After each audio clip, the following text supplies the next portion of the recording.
आज जिस खेल को दुनिया भर में फुटबॉल के बाद सबसे ज़्यादा लोकप्रियता मिली है वो है क्रिकेट। आपने क्रिकेट का नाम तो सुना ही होगा, बचपन में खेला भी होगा या अभी भी खेलते होंगे। यह खेल वैसे तो पूरी दुनिया में खेला जाता है, परंतु दक्षिण एशियाई देशों में यह काफ़ी ज़्यादा लोकप्रिय है।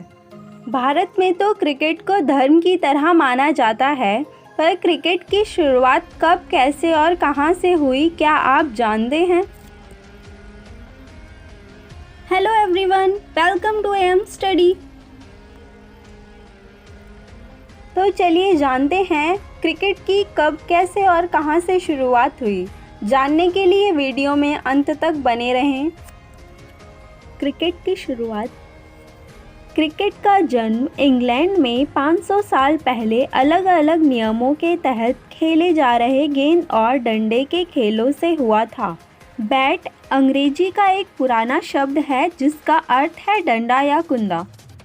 17वीं सदी में खेल के रूप में क्रिकेट की आम पहचान बन चुकी थी और ये इतना लोकप्रिय हो चुका था कि रविवार को चर्च न जाकर मैच खेलने के लिए इसके दीवानों पर जुर्माना तक लगाया जाता था। 18वीं सदी के मध्य तक बल्ले की बनावट हॉकी स्टिक की तरह नीचे से मुड़ी हुई होती थी। इसकी सीधी सी वजह ये थी कि उस समय बॉल को लुढ़काकर अंडर आर्म फेंका जाता था। इंग्लैंड के गांव से उठकर ये खेल कैसे और कब बड़े शहरों के विशाल स्टेडियम में खेला जाने वाला आधुनिक खेल बन गया, ये इतिहास का एक दिलचस्प विषय है। दक्षिण पूर्व इंग्लैंड में खोजा गया ये गेंद और डंडे का खेल आखिर भारतीय उपमहाद्वीप का जुनून कैसे बन गया। इस खेल की कहानी इसलिए भी दिलचस्प है क्योंकि एक ओर जहां उपनिवेशवाद और राष्ट्रवाद की बड़ी कहानी से जुड़ी हुई है, तो दूसरी ओर धर्म व जाति की राजनीति ने भी एक हद तक इसका स्वरूप गढ़ा। क्रिकेट की एक दिलचस्प खासियत ये है कि पिच की लंबाई तो 22 गज होती है, पर मैदान का आकार और प्रकार एक सा नहीं होता।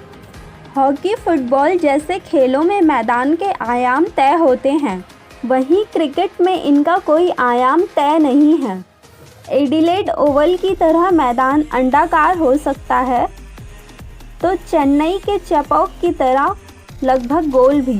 मेलबर्न क्रिकेट ग्राउंड में छक्का लगाने के लिए गेंद को काफ़ी दूरी तय करनी पड़ती है, जबकि दिल्ली के फिरोज शाह कोटला में थोड़े प्रयास में ही गेंद सीमा रेखा के पार चली जाती है। कायदे कानून में बंधने वाले खेलों में क्रिकेट का नंबर अव्वल था। सॉकर व हॉकी जैसे बाकी खेलों के मुकाबले क्रिकेट ने सबसे पहले अपने लिए नियम बनाए और वर्दियां भी अपनाई। इंग्लैंड में क्रिकेट के आयोजन पर अंग्रेजी शासन की छाप साफ है। अमीर शौकीनों की सामाजिक श्रेष्ठता क्रिकेट की परंपरा का हिस्सा बन, शौकीनों को जहां जेंटलमैन की उपाधि दी गई और गरीब पेशेवर को खिलाड़ी की। शौकिया खिलाड़ियों की सामाजिक श्रेष्ठता का ही नतीजा था कि टीम का कप्तान पारंपरिक तौर पर बल्लेबाज ही होता था। इसलिए नहीं कि बल्लेबाज कुदरती तौर पर बेहतर कप्तान होते थे, बल्कि इसलिए कि बल्लेबाज तो आमतौर पर जेंटलमैन ही होते थे। चाहे क्लब की टीम हो या राष्ट्रीय टीम, कप्तान तो शौकिया खिलाड़ी ही होता था। क्रिकेट ने उन देशों में ही जड़ें जमाई जहां अंग्रेजों ने कब्जा जमाकर शासन किया था। भारत में क्रिकेट की शुरुआत। औपनिवेशिक भारत में क्रिकेट नस्ल व धर्म के आधार पर संगठित था।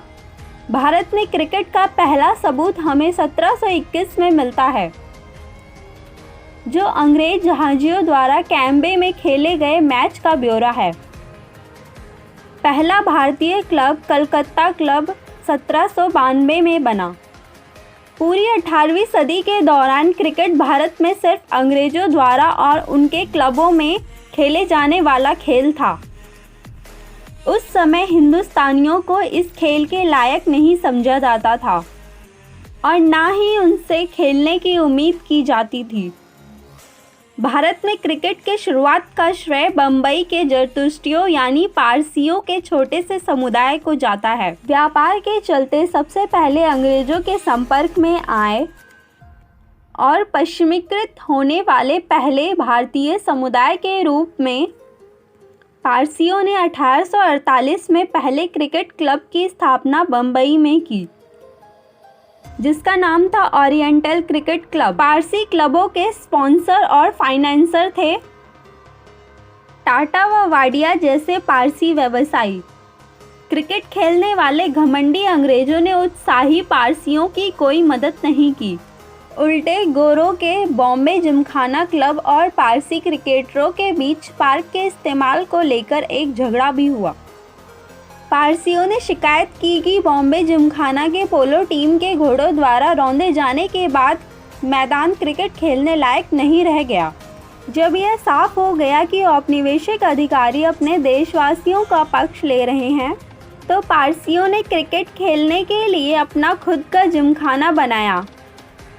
पर पारसियों व नस्लवाद बॉम्बे जिमखाना के बीच की स्पर्धा का अंत अच्छा हुआ। पारसियों की एक टीम ने बॉम्बे जिमखाना को 1889 में हरा दिया। ये भारतीय राष्ट्रीय कांग्रेस की स्थापना के 4 साल बाद हुआ था। पारसी जिमखाना क्लब की स्थापना ने जैसे एक परंपरा की शुरुआत की। दूसरे भारतीयों ने भी धर्म के आधार पर क्लब बनाने चालू कर दिए। हिंदू व मुस्लिम दोनों ही 1890 के दशक में हिंदू व इस्लाम जिमखाना के लिए पैसे इकट्ठे करते दिखाई दिए। ब्रिटिश औपनिवेशिक भारत को राष्ट्र नहीं मानते थे। उनके लिए तो यह जातियों, नस्लों व धर्मों के लोगों का एक समूह था, जिन्हें उन्होंने उपमहाद्वीप के स्तर पर एकीकृत किया था। 19वीं सदी के अंत में कई हिंदुस्तानी संस्थाएं व आंदोलन जातीय व धर्म के आधार पर ही बने थे। औपनिवेशिक हिंदुस्तान में सबसे मशहूर क्रिकेट टूर्नामेंट खेलने वाली टीमें क्षेत्र के आधार पर नहीं बनती थी, बल्कि धार्मिक समुदायों की बनती थी। इस टूर्नामेंट को शुरू में चतुष्कोणीय कहा गया, क्योंकि इसमें 4 टीमें यूरोपीय, पारसी, हिंदू व मुसलमान खेलती थी। बाद में ये 5 कोणीय हो गया और द रस्ट नाम की टीम में भारतीय, ईसाइयों जैसे बचे खुचे समुदायों को शामिल किया गया। मिसाल के तौर पर विजय हजारे जो ईसाई थे, द रस्ट के लिए खेलते थे। पत्रकारों, क्रिकेटरों व राजनेताओं ने 1930 और 40 के दशक में इस पंचकोणीय टूर्नामेंट की नस्लवादी व सांप्रदायिक बुनियाद पर सवाल उठाने शुरू कर दिए थे। उनका मानना था कि ऐसे समय में जब राष्ट्रवादी हिंदुस्तानी आवाम को एकजुट करना चाह रहे थे, इस टूर्नामेंट का क्या तुक था। इसके विपरीत क्षेत्र आधारित नेशनल क्रिकेट चैंपियनशिप नामक एक नए टूर्नामेंट का आयोजन शुरू हुआ, जिसे रणजी ट्रॉफी का नाम दिया गया। लेकिन 5 कोणीय टूर्नामेंट की जगह लेने के लिए इसे आज़ादी तक का इंतज़ार करना पड़ा। 5 कोणीय टूर्नामेंट की नींव में ब्रिटिश सरकार की फूट डालो शासन करो की नीति थी।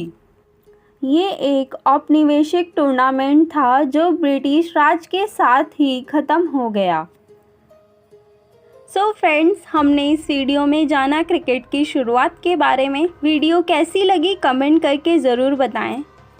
वीडियो पसंद आई तो लाइक ज़रूर करना और अपने ज़्यादा से ज़्यादा दोस्तों के साथ शेयर करना। और वीडियोस देखने के लिए चैनल को सब्सक्राइब करना मत भूलना। And thanks for watching this video.